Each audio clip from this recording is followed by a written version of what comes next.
ایک چیز بڑی زبردست ہے بلاول بھٹو زرداری صاحب کی کہ وہ وزراء کو پہلے تو چانس دیتے ہیں اور اس کے بعد وہ کہتے ہیں کہ جو کام نہیں کرے گا اس کا محکمہ چینج ہوگا یا پھر وہ چھٹی کرے گا گھر جائے گا. That's a very good thing کہ احتساب اگر ہو تو اس سے کتنی چیزیں بہتر ہو سکتی ہیں. یعنی کہ احتساب گھر سے شروع ہو اور خاص طور پر وزراء اگر کارکردگی نہ دکھائیں. پہلے بھی انہوں نے بھرمی کا اظہار کیا تھا. اچھا پہلے انہوں نے پریس کانفرنس کر کے وارننگ دی تھی اور یہ ایک اچھا ٹرینڈ ہے, ہونا چاہیے کیونکہ جب آپ کے پاس دیگر پارٹی میں ایسی قیادت موجود ہو جو سرو کر سکتی ہو تو وائی ناٹ. لیکن سندھ کابینہ میں اب 10 نئے معاونین خصوصی کو شامل کر لیا گیا ہے اور یہ بتایا جا رہا ہے کہ جو معاونین خصوصی ہیں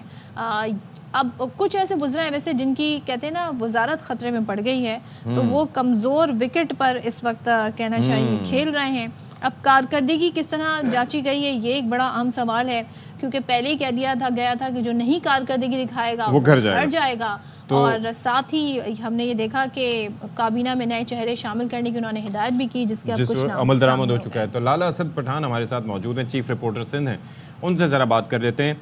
گڈ مارننگ ٹو یو لالا. یہ ذرا بتائیے گا کہ رپورٹ کارڈ میں کیا منظر دیکھنے کو ملا, کن سے خوش دکھائی دیے بلاول اور کن سے ناخوش, اور یہ رپورٹ ان کو ملتی کیسے ہے کہ کون پرفارم کر رہا ہے, طریقہ کار کیا ہے, یہ ذرا بتائیں. ذرا آپ زیادہ مسکرا رہے ہیں لالا. دیکھیں وہ بلاول بھٹو صاحب پارٹی سربراہ ہیں, ان کی بڑی گہری نظر ہے پوری پارٹی پر, وہ پارٹی کو لیڈ کر رہے ہیں اور وزارتوں میں جو وزراء ہیں ان کی کارکردگی تو عوامی تاثر سے ہی سامنے آ جاتی ہے. آج کل تو میڈیا کا اور سوشل میڈیا کا اتنا گہری نظر ہے ہر چیز پر, نگیٹو پازیٹیو دونوں چیزیں جو ہیں وہ بہت جلدی منظر عام پر آ جاتی ہیں. تو وزراء جو ہے وہ بلاول صاحب کی بھی بڑی گہری نظر ہے کہ وزراء زیادہ ٹائم کراچی کو دے رہے ہیں, انٹیریئر میں اپنے حلقوں میں نہیں جاتے, اپنے حلقوں میں جا کر عوام کے ساتھ رابطہ نہیں کرتے. تو ان کا بنیادی جو پچھلی پریس کانفرنس میں بھی اور اب بھی جو ان کا سب سے زیادہ فوکس ہے وہ اس بات پر ہے کہ ڈیولپمنٹ کی بنیاد پر اگرچہ آپ نے جیتنا ہے, تو مشرف کے زمانے میں بہت بڑی تعداد میں ڈیولپمنٹ ہوئی تھی مگر ان کے جو حمایتی تھے وہ جیتے نہیں تھے بعد میں الیکشن میں. تو آپ نے عوامی رابطے سے جو ہے وہ جیتنا, عوام کے پاس جائے, عوام کے دکھ درد میں ان کے ساتھ شامل ہوں. تو اس لیے جو پچھلی بار انہوں نے بڑی سخت زبان استعمال کی تھی اور بالخصوص سینئر منسٹر کو جو ہے وہ نشانے پہ رکھا تھا, اس کی وجہ یہ تھی کہ اس کو سندھی میں کہتے ہیں دھکڑ دیے کہ سمجھے نو ہے, یعنی آپ بیٹی کو کہیں اور سمجھے بہو. تو کیونکہ شرجیل ان کے کچن کیبنٹ کے وہ ہیں بندے ہیں, ان کے بہت ہی قریبی ہیں, تو انہوں نے ان کو براہ راست نشانے پہ رکھا اور سمجھایا باقی تمام وزراء کو کہ اپنی کارکردگی کو ٹھیک کریں ورنہ آپ کو جو ہے وہ اپنے پورٹ فولیو سے محروم کر دیا جائے گا. اور تو لالا کون ہے جو کمزور وکٹ پر ہے اس وقت موجود, ذرا نام بھی بتا دیں. آپ اتنا مسکرا رہے ہیں, مجھے لگتا ہے آپ کو پتہ ہے نام. دیکھیں اگر جب میں نے ابھی نام لیے تو پھر جو ہے وہ بہت سارے وزراء کی نیندیں حرام ہو جائیں گی. جلدی آنکھ کھل جائے گی. آج شام 5 بجے جو ہے وہ بڑے اہم فیصلے ہوں گے اس حوالے سے, اور 5 بجے کے بعد جو ہے وہ چلیں آپ نام نہ لیں, آپ ان کی وزارت بتا دیں, کو تک بتائیں گے. دیکھیں بہت سارے 4-5 وزراء ہیں جن پر بلاول صاحب کی یا پارٹی کی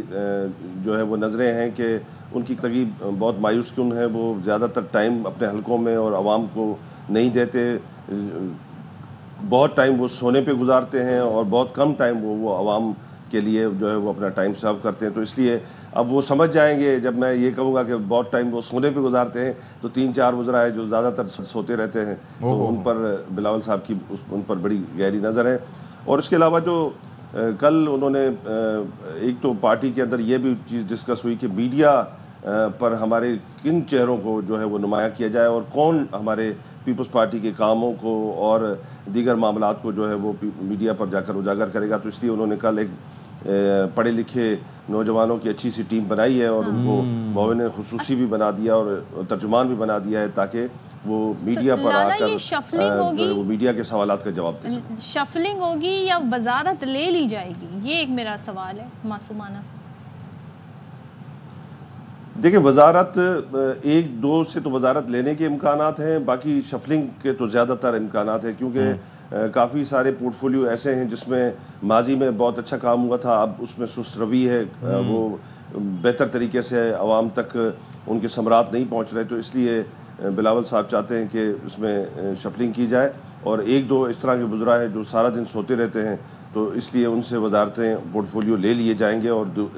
دیگر وزراء کو دیے جائیں گے، اس میں ایک خاتون بھی شامل ہے شاید۔ اچھا ایک چیز اب ذرا بتائیے گا لالا کہ زرداری صاحب پورے اپنے قافلے کے ساتھ کارواں کے ساتھ پہنچے، وہاں پر میٹنگ ہوئی، پھر قومی دھارے میں شامل کرنے کی باتیں ہوئی، جس پہ ہم نے سوال بھی اٹھائے کہ یہ کیوں کر ممکن ہے۔ اس کے بعد لگ یہ رہا تھا کہ امن و امان کی صورتحال بہتر ہوگی۔ ابھی کچھ ہی دیر پہلے آپ سے بات کرنے سے ذرا پہلے ہم نے یہ تذکرہ کیا کہ کس طرح سے ناکہ لگا کر، یعنی کہ ویسے ناکے پولیس لگاتی ہے لیکن یہاں پر ڈاکو ناکے لگا کر خیرپور میں لوٹتے رہے عوام کو جو گاڑیاں گزر رہے تھے، 3 گھنٹے تک یہ ناکہ لگا رہا۔ اس کے علاوہ بھی وہاں پر وارداتیں مختلف رپورٹ ہو رہی ہیں تو جو کہ کافی الارمنگ ہے، تو اس کی کیا وجہ آپ کو دکھائی دیتی ہے؟ دیکھیں اس کی بنیادی وجہ یہ ہے کہ جو سکھر میں اجلاس ہوا تھا صدر زرداری کے زیر صدارت، تو اس کے بعد سے اس پر ایکشن پلان پہ کام شروع کر دیا گیا ہے۔ اس کے لیے فوری طور پر جو ہے وہ ایک تو پولیس میں کہ 50,000 جو جوان تھے ان کی بھرتی کا عمل ابھی شروع کیا گیا ہے۔ 2 دن سے میرے خیال سے سکھر اور لاڑکانہ اور دیگر علاقوں میں وہ امتحانات شروع کر دیے گئے ہیں۔ ایک تو جوانوں کی بہت کمی ہے، دوسرا جو ہتھیار صدر زرداری صاحب نے احکامات دیے تھے کہ وہ فوری طور پہ پولیس کو مہیا کیے جائے، وہ اس کی ترسیل شروع ہو گئی ہے۔ تو یہ سب چیزیں جب ہوں گی تب اس کے بعد ہی یہ چیزیں ممکن ہو پائیں گی، کیونکہ جتنی بڑی تعداد، جتنے بڑے علاقے میں یہ ڈاکو جو ہے وہ برسر پیکار ہیں، اتنی تعداد میں پولیس کی کمک نہیں ہے کہ جو ان کو وہاں پر جا کے پہنچ کر جو ہے وہ دیکھ سکیں یا ہولڈ کر سکیں۔ یہ جو آپ نے خیرپور کا واقعہ بیان کیا، خیرپور کا یہ جو پٹی ہے کھری میروا اور اس علاقے کی، اس میں کچھ عناصر ہیں جو اس طرح کی وارداتوں میں ملوث ہیں، مگر وہ ان کی بڑی تعداد جو ہے وہ پراپر ڈاکو نہیں ہے۔ یہ کبھی کبھی اس طرح کی وارداتیں کرتے ہیں اور اس کے بعد جب پولیس کوئی ایکشن لیتی ہے ان پر تو پھر یہ کچھ دن کے لیے غائب ہو جاتے ہیں۔ اصل جو ڈاکوؤں کا علاقہ ہے یا جو ڈاکوؤں کے گروہ کام کر رہے ہیں وہ کر رہے ہیں رحیم یار خان سے لے کر شکارپور تک کی جو کچے کی پٹی ہے، جس میں سکھر اس طرف سے گھوٹکی اور اس طرف سے کشمور کا علاقہ شامل ہوتا ہے، تھوڑا سا جیکب آباد بھی ٹچ کرتا ہے، تو یہ علاقے زیادہ ڈینجر ہیں جس میں ڈاکوؤں کی بہت بڑی تعداد جو ہے وہ تقریباً 250-300 تو مین جو ہے وہ نوٹیبل ڈاکو ہیں جن پر بہت بڑے انعامات ہیں، 1 کروڑ سے لے کر 5 لاکھ تک، اور باقی ان کے سہولت کار ہیں جو ملا جلا کے کوئی 1500 ہیں، اور وہ انہوں نے وہاں پر لوگوں کی زندگی تنگ کی ہوئی ہے۔ اور ابھی آپ ہی نے جب خیرپور کی خبر دی، اس سے پہلے آپ نے کنگپور کی خبر دی جس میں رینجرز اور پولیس کا آپریشن میں جو ہے وہ کچھ ہلاکتیں ہوئی ہیں، کچھ زخمی ہوئے ہیں، تو یہ معاملہ جاری ہے اور انشاءاللہ امید ہے کہ بہت جلد جو ہے وہ ہماری سیکیورٹی فورسز اس تمام چیلنج وہ ظاہر ہے کہ اوور نائٹ تو چینج نہیں آتا، لیکن لیٹس ہوپ سو کہ جو ہمیں لالا نے پھر بھی نام نہیں بتائے وزراء کے، انہوں نے 5 بجے تک کے لیے سسپینس برقرار رکھا ہوا ہے۔ صحیح ہے، وہ نہیں چاہتے کہ صبح میں نے صدف آپ کو بتایا کہ جو زیادہ سوتے ہیں وہ خود سمجھ گئے ہوں گے، اگر جو ہمارا پروگرام دیکھ رہے ہیں یا جو ان کی بیگمات دیکھ رہی ہیں یا ان کے بچے دیکھ رہے ہیں تو وہ ابو کو جگا رہے ہوں گے کہ آپ زیادہ سوتے ہیں، آپ کا ٹائم ہو گیا۔ بھائی اگر آپ نے محفوظ رہنا، انفارمیشن چیک کرو، انہیں یہ بھی بتائے زیادہ سوتا کون، زیادہ سوتا کون ہے۔ نہیں آپ یہ سوچیں، میں ویسے حیران اس بات کیونکہ یہ بلاول صاحب نے ان کو کہا ہے کہ آپ سارا دن سوتے رہتے ہیں، سارا دن سوتے رہتے ہیں، بھائی آپ نہ سویا کریں، ہمارا شو اٹھ کے دیکھا کریں، آپ کی وزارت بچ سکتی ہے اس سے۔ چلیں جی ذرا فوٹیجز چیک کریں کہاں کہاں کون سے وزراء ہیں جو سندھ کے وہ سوتے ہوئے پائے گئے کس تقریب میں، کیونکہ بلاول صاحب نے انہیں وہیں پہ چیک کیا ہوگا۔ تھینک یو سو مچ، لالا اسد پٹھان ہمارے ساتھ موجود تھے۔ 5 بجے اجلاس ہے اور اس کے بعد نام بھی سامنے آتے ہیں۔ Why we are so happy? We are not happy. We are just saying کہ اچھی پرفارمنس پر ڈیزرو کرتے ہیں تعریف، لیکن اگر کوئی اچھا سرو نہیں کر رہا، پرفارمنس اچھی نہیں ہے، تو یہ بالکل رائٹ ہے گورنمنٹ کا کہ وہ چاہے تو وہ ڈیسیژن لے۔